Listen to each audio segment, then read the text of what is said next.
দেখতে দেখতে শীতের শেষ আর গরমকালের হাতছানি দেওয়া কিন্তু শুরু হয়ে যাচ্ছে। এই সময় যারা সন্তানের জন্য চেষ্টা করছে তাদের জন্য আমার দু চার কথা।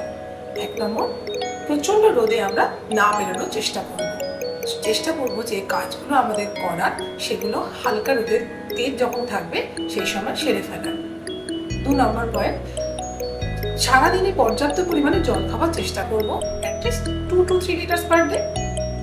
তাহলে আমাদের শরীরটা ডিহাইড্রেটেড হবে না। 3 নম্বর পয়েন্ট, সারাদিনের মধ্যে একটু সকালে ওঠার চেষ্টা করব যাতে যাতে মেডিটেশন বা প্রাণায়ামটা আমরা করতে পারি, এতে আমাদের বডি রিল্যাক্সেশন ভালো হবে। 4 নম্বর পয়েন্ট হলো আমরা সিজনাল ফ্রুটস, ভেজিটেবলস এগুলো যতটা পারবো বেশি খাওয়ার চেষ্টা করব, আর নন অয়েলি খাওয়ার চেষ্টা করব।